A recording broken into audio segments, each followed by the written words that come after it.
Hello दोस्तों, स्वागत है आपका अपने ही यूट्यूब चैनल किस्से कहानियों की ऑडियो लाइब्रेरी पर। अभी हम सुन रहे हैं कहानी बेताल पच्चीसी का भाग 3। तो चलिए सुनते हैं आज का भाग। शीशम के वृक्ष पर चढ़कर विक्रमादित्य ने फिर बेताल को उतारा और उसे कंधे पर डालकर चुपचाप भिक्षु की ओर चल पड़ा। कुछ आगे चलने पर शव में बैठा बेताल फिर से बोला, राजन, रात के समय इस भयानक शमशान में आते जाते तुम घबरा नहीं रहे हो, ये आश्चर्य की बात है। लो, तुम्हारा जी बहलाने के लिए मैं तुम्हें फिर एक कथा सुनाता हूँ। और यह कथा है शुक सारिका की। पाटलिपुत्र नाम का एक जगत विख्यात नगर है। प्राचीन काल में वहाँ विक्रम केसरी नाम का एक राजा था, जिसके पास ऐश्वर्य के सारे सामान मौजूद थे। उसका खजाना बहुमूल्य रत्नों से सदैव ही भरा रहता था। उसके पास एक शुक यानी तोता था, जिसने श्राप के कारण यह जन्म पाया था। वह तोता समस्त शास्त्रों का ज्ञाता और दिव्य ज्ञान से युक्त था। उस तोते का नाम था विदग्ध चूड़ामणि। उस तोते के परामर्श से राजा ने अपने समान कुल वाली मगध की राजकुमारी चंद्रप्रभा से विवाह किया। उस राजकुमारी के पास भी सोमिका नाम की एक वैसी ही सारिका यानी मैना थी, जो समस्त विज्ञानों को जानने वाली थी। वे दोनों तोता मैना अपने बुद्धि बल से अपने स्वामियों की सेवा करते थे। वहां एक ही पिंजरे में रहते थे। एक दिन उत्कंठित होकर उस तोते ने मैना से कहा, शुभगे, तुम मेरे साथ एक सेज पर सो, एक आसन पर बैठो, एक साथ भोजन करो और हमेशा के लिए मेरी हो जाओ। मैना बोली, मैं पुरुष जाति का संसर्ग नहीं चाहती, क्योंकि वे दुष्ट और कृतघ्न होते हैं। मैना की बात सुनकर तोता बहुत आहत हुआ। उसके स्वाभिमान को ठेस पहुंची। वह बोला, तुम्हारा ये कथन बिल्कुल मिथ्या है मैना। पुरुष दुष्ट नहीं होते, दुष्टा तो स्त्रियां होती हैं, और वे क्रूर हृदय वाली भी होती हैं। तोते की बात पर दोनों में झगड़ा हो गया।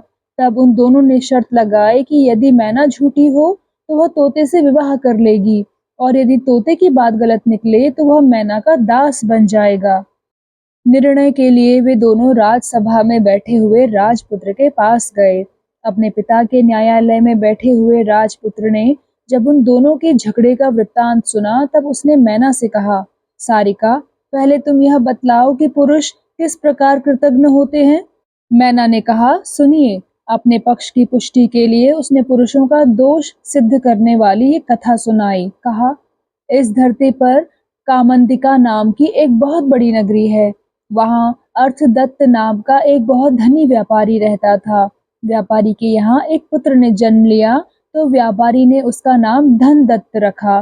पिता की मृत्यु के बाद धनदत्त बहुत उच्छृंखल हो गया। वह बुरे लोगों की संगति में उठने बैठने लगा। उसके कुछ धूर्त मित्रों ने उसे जुआ आदि दुर्व्यसनों में डाल दिया। थोड़े ही दिनों में इन व्यसनों के चलते धनदत्त का सारा धन जाता रहा, जिस कारण वह लज्जावश स्वदेश छोड़कर विदेश भ्रमण हेतु चल दिया। चलते चलते वह चंदनपुर नाम के एक गांव में पहुंचा। वहां भोजन के निमित्त उसने एक व्यापारी के घर में प्रवेश किया। व्यापारी ने धनदत्त को कुलीन परिवार का समझकर उसका कुल आदि पूछा और फिर आदर सहित अपने घर में ठहरा लिया। व्यापारी धनदत्त के व्यवहार से इतना खुश हुआ कि उसने रत्नावती नाम की अपनी कन्या भी उसे ब्याह दी और दहेज में ढेर सारा धन भी दे दिया। तब वह धनदत्त वहीं अपने ससुर के घर में रहने लगा। कुछ समय बीतने पर सुख के कारण वह अपनी पिछली दुर्गति भूल गया। धन मिल जाने से वह फिर व्यसनों में फंस गया और स्वदेश जाने के लिए उद्यत हो गया। रत्नावली अपने माता पिता की इकलौती संतान थी, अतः वह व्यापारी उसे अपने पास से दूर नहीं जाने देना चाहता था। लेकिन उस दुष्ट ने बड़ी कठिनाई से किसी तरह उसे अनुमति देने के लिए विवश कर दिया। अनंतर एक वृद्धा के साथ गहनों से अलंकृत अपनी स्त्री को लेकर वह उस देश से चल पड़ा। चलते चलते वे बहुत दूर तक जंगल में जा पहुंचे। वहां चोरों का भय बतलाकर उसने अपनी स्त्री के गहने लेकर अपने पास रख लिए। धन के लोभ से उस पापी ने अपनी गुणवती स्त्री और उस वृद्धा को एक खंदक में धकेल दिया। खंदक में गिरते ही वृद्धा तो मर गई, लेकिन झाड़ियों में उलझ जाने के कारण उसकी पत्नी नहीं मरी। किसी तरह वह रोती बिलखती उस खंदक से बाहर निकल आई। उसका शरीर क्षत विक्षत हो गया था। जगह जगह राह पूछती वह बड़ी कठिनाई से अपने पिता के घर पहुंच पाई। अचानक इस रूप में उसके लौट आने पर उसके माता पिता सकते में आ गए। उन्होंने कारण पूछा तो रोते रोते उसने कहा, पिताजी, डाकुओं ने हमें मार्ग में लूट लिया। वे मेरे पति को बांध कर ले गए। उन्होंने मुझे और वृद्धा को खंदक में फेंक दिया। वृद्धा तो मर गई, किंतु ईश्वर की कृपा से मेरे प्राण बच गए। मैं खंदक में चीखती चिल्लाती रही। देवयोग से एक पथिक ने मेरी आवाज सुन ली और मुझ पर कृपा करके मुझे खंदक से बाहर निकाला। मैं किसी प्रकार मार्ग में राहगीरों से रास्ता पूछती हुई यहाँ तक पहुँची हूँ। बेटी के मुख से उसकी विपदा का हाल सुनकर उसके माता पिता ने उसे धीरज बंधाया। उसके बाद वह सती अपने पति का ध्यान करती हुई माता-पिता के पास ही रहने लगी। उधर उसके पति ने स्वदेश पहुंचकर थोड़े ही दिनों में अपने साथ लाया हुआ धन जुए आदि में गंवा दिया। जब वह बिल्कुल कंगाल हो गया तो उसने सोचा, क्यों न अपने ससुर के पास जाकर फिर धन मांग लाऊं। मैं उनसे कहूंगा कि उनकी पुत्री उसके घर भली प्रकार रह रही है। ऐसा विचार कर वह ससुराल की ओर चल पड़ा। जैसे ही वह ससुराल के करीब पहुंचा, छत पर खड़ी उसी दिशा में देखती उसकी पत्नी ने उसे पहचान लिया और तुरंत दौड़ते हुए नीचे उतर आई। दौड़कर वह उस पापी के चरणों में जा गिरी। डरे हुए अपने पति को उसने वह सारा वृत्तांत कह सुनाया कि पहले किस प्रकार उसने झूठ मूठ अपने पिता से डाकुओं के उपद्रव की बात कही थी। सारी बात जानकर धनदत्त में हौसला पैदा हो गया और उसने निर्णय लेकर अपने ससुर के घर में प्रवेश किया। उसके ससुर ने प्रसन्नता पूर्वक अपने दामाद का स्वागत सत्कार किया।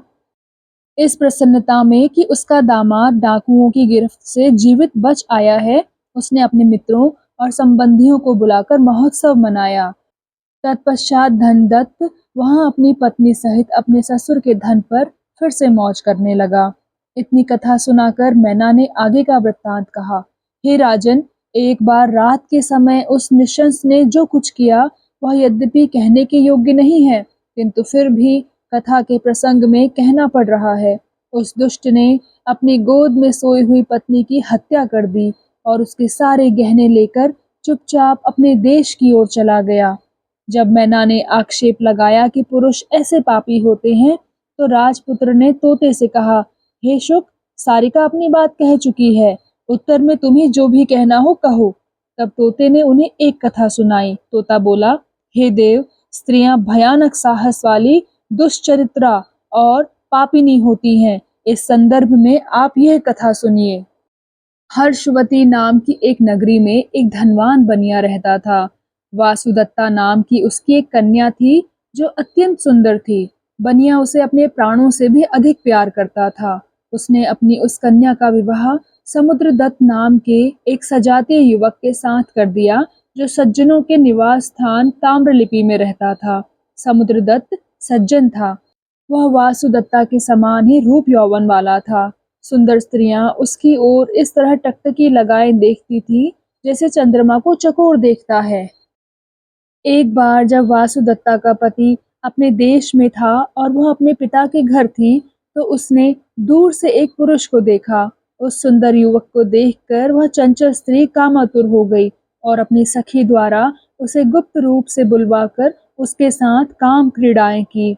उसके बाद भी वह उससे गुप्त रूप से अनेकों बार मिली। उसके उस सखी के अलावा किसी और को उसकी करतूतों का पता ही ना चला।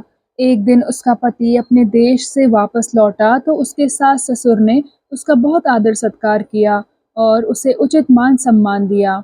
अपनी इकलौती संतान वासुदत्ता का पति होने के कारण उनके लिए वह सबसे प्रिय व्यक्ति था। वह सारा दिन उत्सव उल्लास में बीता। रात में वासुदत्ता की माता ने अपनी बेटी को सजा संवार कर उसके पति के शयन कक्ष में भेजा, किंतु एक ही सेज पर सोकर भी वह अपने पति के प्रति अनुरक्त न हुई। दूसरे पुरुष में मन लगा रहने के कारण पति के आग्रह करने पर भी वह नींद आने का बहाना किए पड़ी रही। तब राह की थकावट और मदिरा के नशे से चूर उसके पति को भी जल्दी ही नींद आ गई। धीरे धीरे घर के सब लोग सो गए। किंतु करवट लिए वासुदत्ता जागती हुई अपने प्रेमी के विचारों में खोई रही। तभी एक चोर उसके महल में दाखिल हुआ और वासुदत्ता को जागता हुआ महसूस कर एक अंधेरे कोने में सिमट कर खड़ा हो गया। वासुदत्ता अपने प्रेमी से मिलने को बेचैन हो रही थी। उसने अपने प्रेमी से दिन में ही यह मालूम कर लिया था कि रात के समय उन्हें कहाँ मिलना है। अतः वह चुपचाप उठी और खूब गहने पहनकर सज संवर कर अपने प्रेमी से मिलने महल से निकल पड़ी। यह देखकर उस चोर को बहुत आश्चर्य हुआ। उसने सोचा कि जिन गहनों की चोरी करने मैं यहाँ आया हूँ, वह गहने तो यह स्त्री पहनकर बाहर जा रही है। अतः इसका पीछा करके यह तो देखूं कि ये जा कहाँ रही है। रास्ते में ही इसके गहने भी लूट लूंगा। यही सोचकर वह चोर भी चुपचाप उस वणिक पुत्री पर नजर रखता हुआ छिपकर उसके पीछे पीछे चलने लगा। कुछ दूर जाने पर चोर ने देखा कि वणिक पुत्री की एक सखी उसके लिए कुछ फूल और मालाएं लिए एक उद्यान में घुस गई, जहां उसके प्रेमी ने उससे मिलने का वचन दे रखा था। वासुदत्ता जब प्रेमी द्वारा बताए मिलन स्थल पर पहुंची तो उसने अपने प्रेमी को एक वृक्ष पर मृत अवस्था में लटकता हुआ देखा। हुआ यूं था कि जब वह युवक चोरी छिपे उद्यान में प्रवेश कर रहा था तो नगर रक्षकों ने उसे कोई चोर समझा और उसे पीट पीट कर मार डाला। फिर उसी उद्यान में उसके गले में फांसी का फंदा डालकर उसे वृक्ष से लटका दिया। अपने प्रेमी को इस अवस्था में देखकर वासुदत्ता स्तब्ध रह गई। वह विह्वल और उद्भ्रांत होकर चीख पड़ी, हाय मैं मारी गई। तदुपरांत वह भूमि पर गिरकर करुण स्वर में विलाप करने लगी। जब वह कुछ चैतन्य हुई तो उसने अपने प्रेमी को वृक्ष से उतार कर भूमि पर रखा और उसे फूलों से सजाया। प्रीति और शोक से उसका हृदय विवेक शून्य हो गया था। उसने उस निष्प्राण शरीर का आलिंगन किया और उसका मुख ऊपर उठाकर वह ज्यों ही उसका चुंबन करने चली, त्यों ही उसके प्रेमी ने, जिसके शरीर में बेताल प्रविष्ट हो गया था, अचानक अपने दांतों से उसकी नाक काट ली। पीड़ा से तिलमिलाकर वासुदत्ता तुरंत उससे दूर हट गई, लेकिन इस विचार से कि कहीं वह जीवित तो नहीं है, वह अभागिनी फिर से आकर उसे देखने लगी। जब उसने देखा कि उसके शरीर से बेताल चला गया है और वह निश्चेष्ट तथा मृत है, तब वह डर गई और हारी सी रोती हुई धीरे धीरे महल की ओर लौट पड़ी। उस चोर ने छिपकर यह सारी बातें देखी। उसने सोचा, इस पापिनी ने यह क्या किया? अरे, स्त्रियों का हृदय तो बहुत भयानक, घने अंधेरे से भरा, अंधे कुएं के समान और बड़ा गहरा होता है। चलूं, देखूं अब क्या करती है। ऐसा सोचकर कौतूहल के कारण वह दूर से ही फिर उसका पीछा करने लगा। वणिक पुत्री अपनी उस कोठरी में पहुंची जहां उसका पति सोया पड़ा था। तब वह जोर जोर से रोती हुई चिल्लाने लगी, बचाओ बचाओ, पति के रूप में इस दुष्ट ने मेरी नाक काट ली है। इस तरह बार बार उसका रोना चिल्लाना सुनकर उसके कुटुंबी जन और माता पिता सभी घबराए हुए जागकर उनके शयन कक्ष में पहुंचे। वहां पहुंचकर जब उसके पिता ने देखा कि वासुदत्ता की नाक कटी हुई है और उसकी नाक से रक्त बह रहा है, तब उसके पिता ने क्रोध में आकर अपने जमाता को भार्याद्रोही जानकर रस्सी से बांध दिया। वासुदत्ता की बातें सुनकर उसका पिता तथा अन्य सभी लोग समुद्रदत्त के प्रतिकूल हो गए थे। अतः बांधे जाने पर भी उसने गूंगे की तरह कुछ न कहा। इसी हो हल्ले में धीरे धीरे रात बीत गई। तब सब कुछ जानता हुआ भी वह चोर चुपके से वहां से चला गया।